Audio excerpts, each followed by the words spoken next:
Hi viewers, welcome back to my YouTube channel. So viewers, আজিৰ ভিডিঅ'ৰ মাধ্যমত সন্ধিৰ বিষয়ে আলোচনা কৰিম। So বলা ভিডিঅ'টো আমি আৰম্ভ কৰোঁ।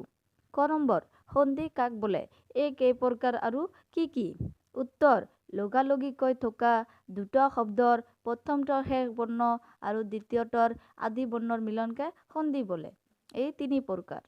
যেনে 1 নম্বৰ স্বৰ সন্ধি, 2 নম্বৰ ব্যঞ্জন সন্ধি আৰু 3 নম্বৰ বিসৰ্গ সন্ধি।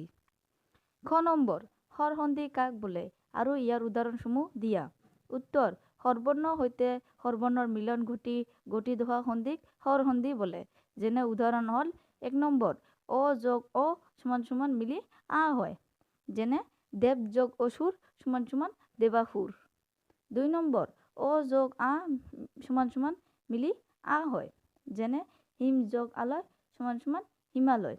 গ নম্বৰ, ব্যঞ্জন সন্ধি কাক বোলে আৰু ইয়াৰ উদাহৰণসমূহ দিয়া। উত্তৰ, ব্যঞ্জন বৰ্ণৰ লগত ব্যঞ্জন বৰ্ণ বা স্বৰবৰ্ণৰ লগত ব্যঞ্জন বৰ্ণৰ মিহলি হৈ সিদ্ধ হোৱা সন্ধিক ব্যঞ্জন সন্ধি বোলে। যেনে উদাহৰণ হ'ল 1 নম্বৰ প্ৰথম চ বা দ্বিতীয় চৰ পাছত থাকিলে ইয়াৰ আগ্ৰৱৰ্তী ত আৰু দৰ ক্ষেত্ৰত প্ৰথম চ হয়। যেনে উজ্জকচাৰণ সমান সমান উচ্চাৰণ। 2 নম্বৰ বৰ্গজ বা ঝৰ পাছত থাকিলে ইয়াৰ আগ্ৰৱৰ্তী ত আৰু দৰ ক্ষেত্ৰত বৰ্গজ হয়।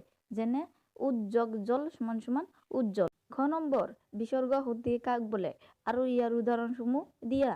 উত্তৰ, স্বৰবৰ্ণ বা ব্যঞ্জন বৰ্ণৰ সৈতে বিসৰ্গৰ মিলনত সিদ্ধ হোৱা সন্ধিক বিসৰ্গ সন্ধি বোলে।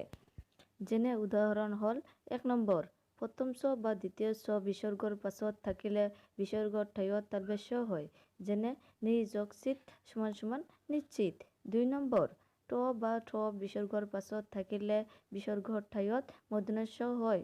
যেনে নিৰ্যকঠুৰ সমান সমান নিষ্ঠুৰ।